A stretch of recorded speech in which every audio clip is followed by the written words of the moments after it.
이 영상은 전 자동차 칼럼니스트였던 김진호님이 투고한 원고를 바탕으로 310의 잡학 지식이 재구성해 제작한 콘텐츠임을 알립니다.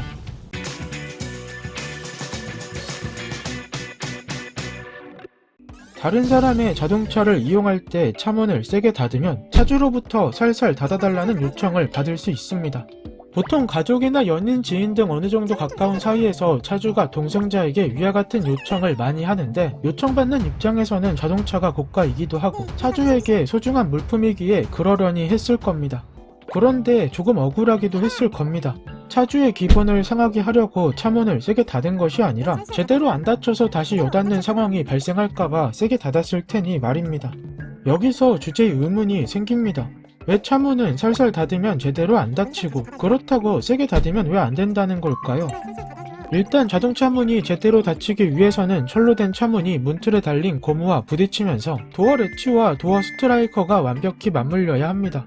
차문이 제대로 닫힌 것처럼 보여도 차주가 다시 닫아달라고 요청하는 상황은 두 부품이 어설프게 맞물린 상황인데, 살살 닫았을 때 어설프게 맞물리기 쉬운 이유는 도어 레치 내부를 보면 이해할 수 있습니다.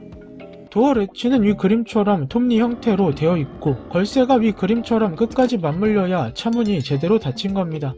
그런데 살살 닫으면 톱니가 중간쯤에서 바에 걸리는데 이때가 문이 어설프게 닫힌 상황입니다.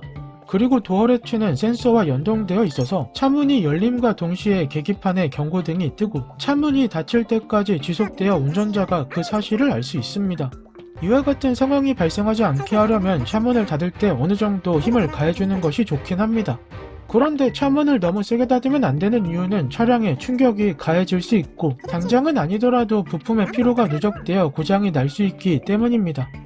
자동차 문의 내부에는 문을 여닫거나 잠그는 부품, 창문을 여닫는 부품, 스피커 등이 기본적으로 들어갑니다.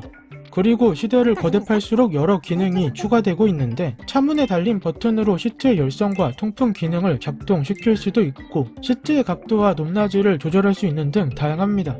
즉 차문을 세게 닫을 때 발생하는 충격에 영향을 받는 부품의 수가 늘어나고 있으므로 차문을 살살 닫아주는 것이 좋습니다.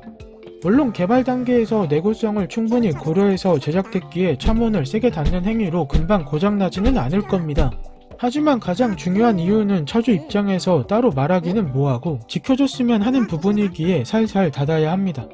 추가로 자동차 제조업체에서는 이런 문제를 해소하고자 여러 기술을 개발 중입니다.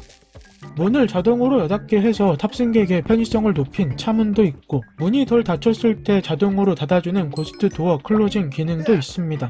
다만 고스트 도어 클로징의 경우 닫는 힘이 매우 강력해서 끼임 사고가 발생할 위험성이 있습니다. 제조사에서는 기능이 작동하는 시간 또는 작동하는 최소템을 줄이는 식으로 보완하고 있으나 해당 기능을 사용하는 경우 위험성을 인지하고 경각심을 갖길 바랍니다. 끝으로 이 말을 하고 싶어서 이 주제를 다루게 됐는데, 자동차 문은 4개니까 세게 닫으면 안 됩니다. 궁금증이 해결되셨나요?